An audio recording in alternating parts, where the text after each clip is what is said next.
सुबह का समय। गांव का एक छोटा सा घर, जिसके आंगन में तुलसी का एक पेड़ लगा था। चिड़ियों की चहचहाहट के बीच घर की छोटी बहू गीता झाड़ू लगा रही थी। बड़ी बहू सीता बरामदे में बैठी चाय पी रही थी। बूढ़ी माँ तुलसी पर जल चढ़ा रही थी।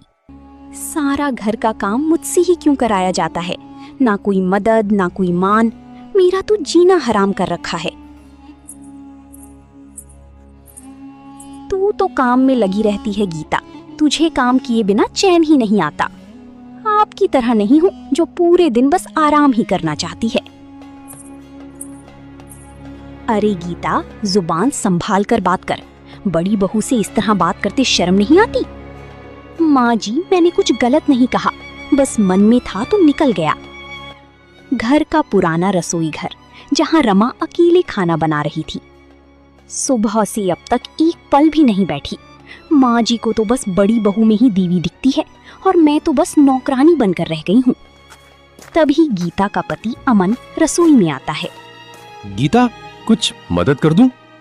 नहीं जी, आप तो बस मजदूरी करने जाने की तैयारी कीजिए, जैसा कि आपकी घरवाली चाहती हैं। मैं कर लूंगी घर का काम अकेली।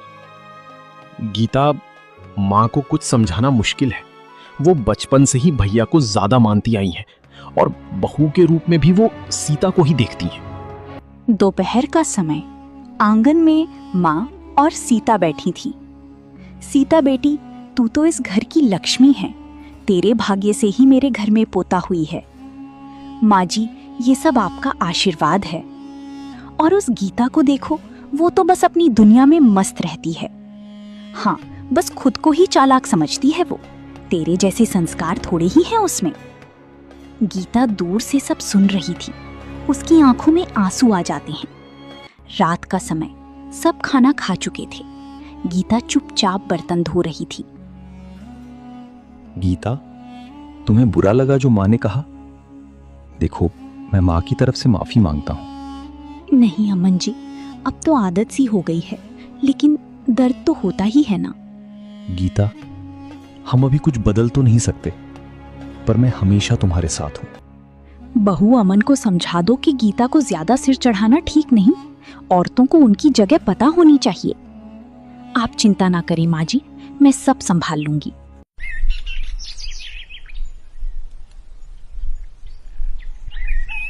सुबह का समय। गीता रोज की तरह जल्दी उठ चुकी थी और चूल्हे पर चाय चढ़ा रही थी। बाहर से माँ और सीता की हंसी की आवाज आ रही थी।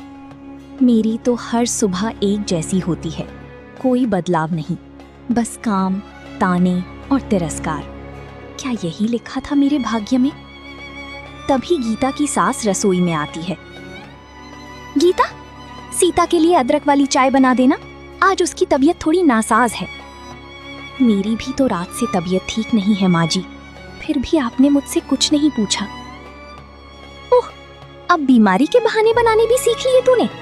अरे सीता से कुछ सीख, जो बिना शिकायत सब करती है।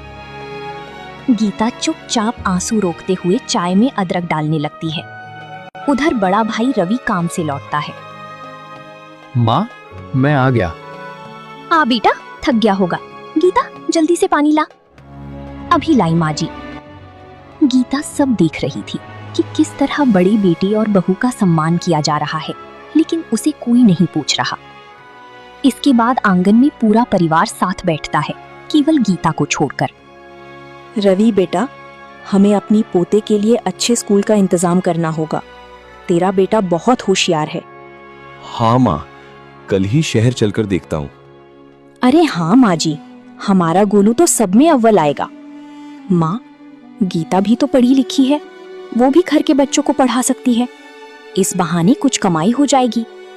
हमें किसी परदेसिन की पढ़ाई की जरूरत नहीं। हमारी बहू तो सीता है, गीता तो बस बोझ है। सन्नाटा छा जाता है। गीता कलेजे पर हाथ रखकर दूर खड़ी सब सुनती है।